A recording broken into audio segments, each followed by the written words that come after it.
রেমিটেন্সের বিপরীতে প্রণোদনার অর্থ ব্যাংকগুলোকে দিতে পারছে না সরকার। 5 মাসের বেশি সময় ধরে বকেয়া থাকা অর্থের পরিমাণ প্রায় 4,000 কোটি টাকা। এর মধ্যে শুধু ইসলামী ব্যাংকের পাওনা প্রায় 1,200 কোটি টাকা। ব্যাংকারদের আশঙ্কা, দীর্ঘ সময় এই অর্থ সরকারের কাছে আটকে থাকলে তারল্য সংকটে পড়বে ব্যাংকগুলো। দেশের অর্থনীতির চাকা ঘোরাতে বড় ভূমিকা রাখে রেমিটেন্স বা প্রবাসী আয়।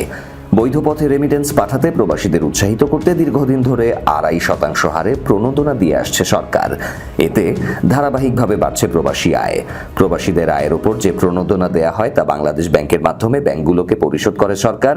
তবে গত প্রায় 5 মাসেরও বেশি সময় ধরে সরকার এই অর্থ দিতে পারছে না। রেমিটেন্স আহরণের শীর্ষে থাকা ইসলামী ব্যাংকের বকেয়া জমেছে প্রায় 1,200 কোটি টাকা।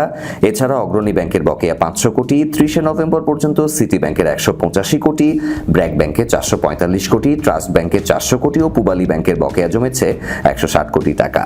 সব মিলিয়ে মোট বকেয়ার পরিমাণ প্রায় 4,000 কোটি টাকা। বাংলাদেশ ব্যাংক বলছে শিগগিরই প্রণোদনার অর্থ ব্যাংকগুলোকে দেয়া হবে।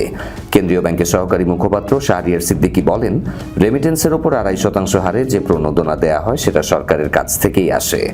সরকার যখন বাংলাদেশ ব্যাংকে দেয়, বাংলাদেশ ব্যাংক তখন ব্যাংকগুলোকে সেটা দিয়ে দেয়। তবে গ্রাহকরা বঞ্চিত হচ্ছেন না, ব্যাংকগুলো তাদের টাকা দিয়ে দিচ্ছে।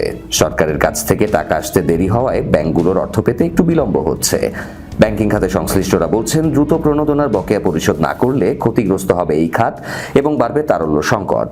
অগ্রণী ব্যাংকের ব্যবস্থাপনা পরিচালক আনোয়ারুল ইসলাম বলেন, ডিপোজিটের একটা বড় অংশই তো এখানে ব্যয় করা হচ্ছে। সেটা যদি আমরা প্রপারলি ব্যাংকের ব্যবহারের জন্য আনতে না পারি তবে তা বিনিয়োগের জন্য অলসভাবে আটকে থাকে।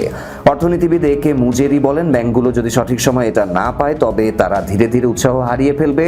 তখন দেখা যাবে রেমিটেন্স আবার হুন্ডি বা অন্যান্য অবৈধ পথে চলে যাচ্ছে। ব্যাংক নির্বাহীরা বলছেন, সময় মতো অর্থ না পাওয়ায় মুনাফার উপর প্রভাব পড়ছে। শীর্ষস্থানীয় ব্যাংকগুলো এই চাপ সামলে নিতে পারলেও মাঝারি বা দুর্বল ব্যাংকগুলো তীব্র তারল্য সংকটে পড়েছে।